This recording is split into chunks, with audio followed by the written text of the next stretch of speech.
Fala rapaziada, tudo certinho? Bem-vindos ao meu canal, o canal Hugo Romariz, onde eu falo sobre as principais notícias do futebol carioca, que são eles, Botafogo, Flamengo, Fluminense e Vasco. E no vídeo de hoje, irei falar sobre o gigante da colina. Mas antes de tudo, peço que você curta o vídeo, comente, se inscreva e também compartilhe. Isso vai me ajudar bastante para eu conseguir continuar produzindo esse conteúdo para você se informar melhor sobre o seu clube de coração, tá bom? No vídeo de hoje do Vasco, eu vou falar sobre um possível camisa 10 que vai chegar aqui, né, para ajudar nessa situação deplorável que o time tá. Um outro camisa 10 que negou o Vasco. Um outro que não teve nenhuma negociação, só foi uma sondagem. Muitos criaram a esperança que ele viria. Também vou falar sobre alguns cargos que podem ter mudanças no final do ano por conta do novo CEO, Lúcio Barbosa, que está de forma interina, mas que já deve promover algumas mudanças com o time caindo ou não para a Série B, tá bom? Então vamos começar pelo começo. O Vasco tem um jogo contra o Red Bull Bragantino que vai fechar o turno na segunda-feira. Esse jogo vai ser muito chave, porque vai ser literalmente, né, o último jogo do turno. Então o Vasco tem que vencer para pelo menos ter mais ou menos uma ideia do que tem que fazer no segundo turno, dos jogos possíveis e impossíveis que o Vasco tem para vencer. O jogo vai ser difícil.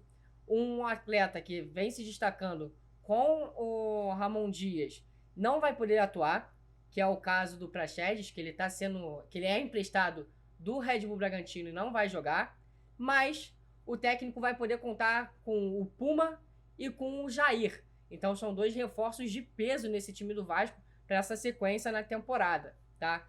É um jogo que vai ser muito complicado, repito. Um jogo que o Ramon ainda não sabe o seu elenco, não sabe o seu time principal para entrar em campo, até porque são 3 jogos e 24 jogadores testados. É uma marca muito expressiva, são muitos jogadores que entraram em campo, tentaram dar o seu melhor. Parece até que é aquela peneira, né? Muitos estão sendo avaliados mesmo em meio de temporada. E tem uns detalhes, por exemplo, nessa última janela, o zagueiro Maicon e o ponta Serginho foram contratados.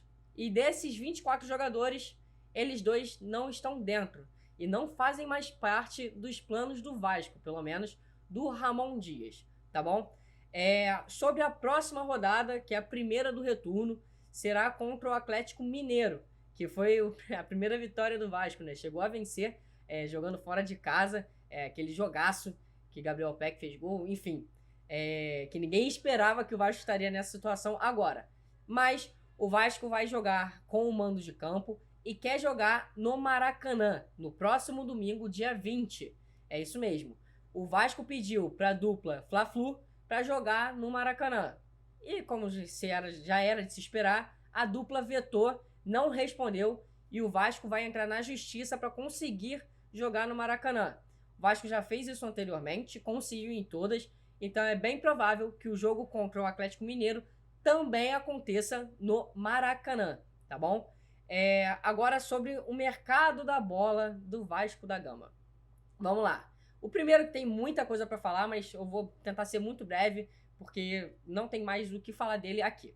O Vieto tinha uma proposta na mesa do Vasco da Gama de 1,5 milhões de reais, né, para ganhar por mês. O atleta estava em dúvida se viria, se não viria. A principal questão era a mulher dele, pelo menos foi o que foi vazado na imprensa. Muitos vascaínos foram às redes sociais pedir para que o jogador viesse ao clube carioca. O Eduardo Paes, prefeito do Rio de Janeiro, também pediu. E aí foi quando a torcida se iludiu de vez.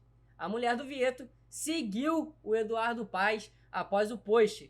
E aí todo mundo falou, agora ela quer. Só que ninguém contou que em menos de 24 horas ela já deu um follow no Eduardo Paes. E aí o Ramon Dias, depois do jogo contra o Grêmio, foi questionado sobre o Vieto. E ele falou que não queria jogador no time que tivesse dúvidas de vir para o Vasco. Ou seja, se tem a proposta, aceita. Se tem a proposta, está pensando, ele não tem mais interesse no jogador. E aí o Vieto também recusou a proposta.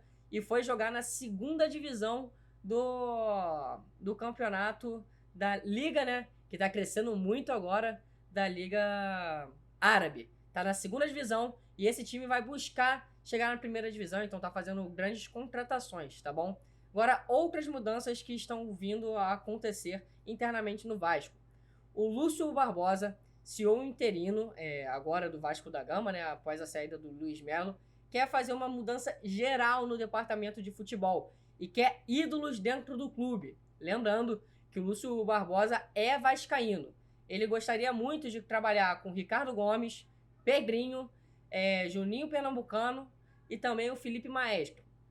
Desses todos, apenas um tem bastante interesse de participar, que é o Felipe Maestro. Isso daí foi até uma informação que o Pedrosa deu quando o Vasco estava sem nenhum técnico. Ele viria a aceitar, sem problema nenhum, treinar o Vasco da Gama. Então, muito possivelmente, ele quer muito entrar nesse departamento de futebol do Vasco. O Juninho não tem interesse de realizar nenhuma parte no departamento de futebol de nenhum clube, a menos que seja de técnico, e ele está estudando para isso. Já o Ricardo Gomes e o Pedrinho não têm alguma informação mais concreta.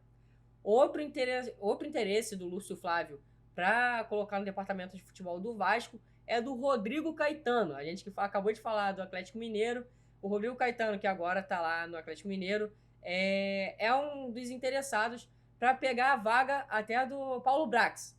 Mas ele mesmo já até falou que o Vasco está devendo o Atlético Mineiro, que o Vasco não pagou o Jair, aproveitou essa situação para cobrar o Vasco, mas até agora nada concreto, até porque essas mudanças só devem acontecer no final do ano, possivelmente até depois do Campeonato Brasileiro, mas as mudanças já estão começando a agir, pelo menos nos bastidores, negociações já estão sendo feitas, tá bom?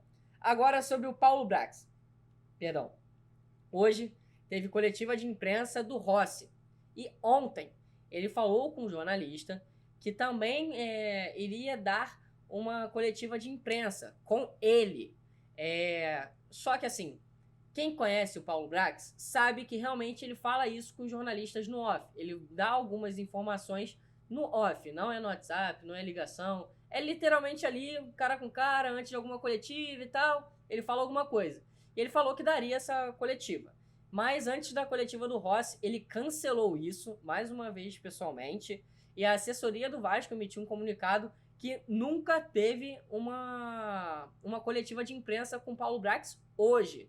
Ou seja, ele realmente cancelou. Mas, depois da coletiva, ele falou com jornalistas, mais uma vez em off, que está se acertando com o jogador camisa 10 para o Vasco da Gama. Anteriormente, ele falou que estava negociando, e é um cara de muito peso. Seria a cerejinha do bolo, que todo mundo está falando tanto do Vasco.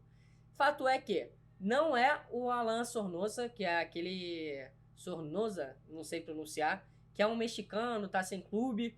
Essa informação foi negada, foi só especulada. E ele ainda revelou que está em sigilo total com as tratativas desse atleta. E aí, tu vai acreditar ou não vai no Paulo Brax mais uma vez? Vamos ver como que o Vasco vai sair dessa situação, porque a primeira vitória já foi conseguida, tá bom? Então deixa aí nos comentários, os comentários que vocês fazem do vídeo, além de críticas construtivas também, sem problema nenhum, tá? Deixa o like também, se inscreve e compartilha esse vídeo, tá bom? Tamo junto, rapaziada. Até o próximo vídeo. Valeu!